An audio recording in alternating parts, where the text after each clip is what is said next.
ne serons pas longs sur ce live de prière. Hébreux chapitre 11, verset 3. C'est par la foi que nous reconnaissons que le monde a été formé par la parole de Dieu.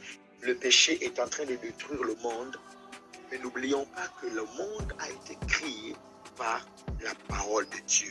Aussi vrai que la parole de Dieu a donné la forme à ce monde, je prie que la parole de Dieu redonne la forme à ta destinée, cette forme qui sied à Dieu, cette forme qui plaît à Dieu. Alors que je parle de la grâce de Dieu descend sur toi, la grâce transformatrice dans le nom suprême de Jésus-Christ de Nazareth. Je libère cette grâce sur vous ce soir.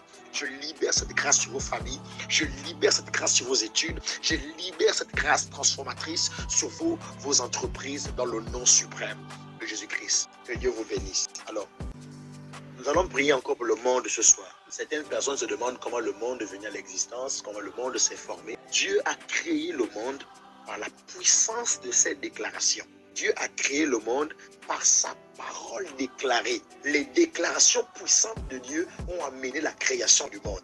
Ne néglige pas les déclarations sur la base de la parole de Dieu.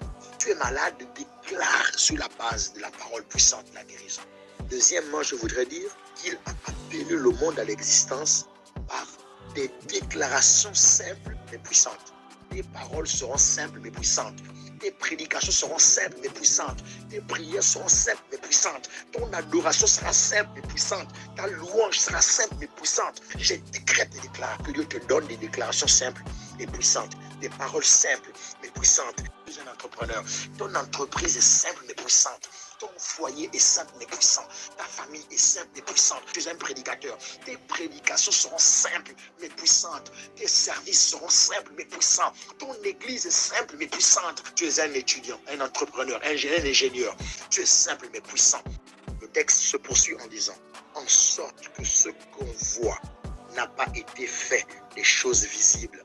Ne t'inquiète pas pour ce que tu ne vois pas, car ce que tu ne vois pas existe, mais sous la forme invisible. Je décrète et déclare, ce qui est invisible aujourd'hui devient visible demain.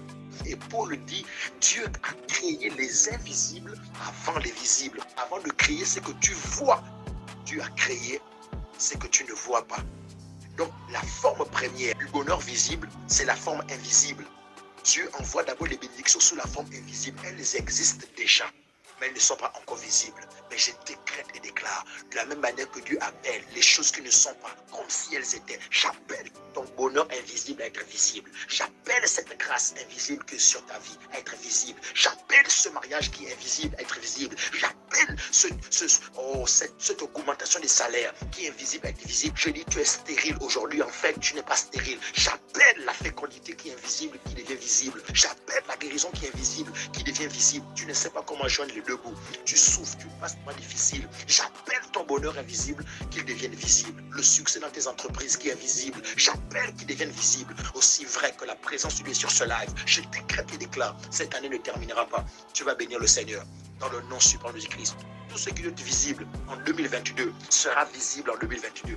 Reçois cela comme une parole de Dieu pour toi. Célèbre-la, glorifie Dieu en commentaire, glorifie Dieu où tu es. Commence à célébrer, commence à déclarer, commence à proclamer et laisse l'onction de Dieu te surprendre. Parce que je suis un homme de Dieu, je décrète et déclare tout ce qui est visible, qui doit être visible en 2022, sera visible dans ta vie.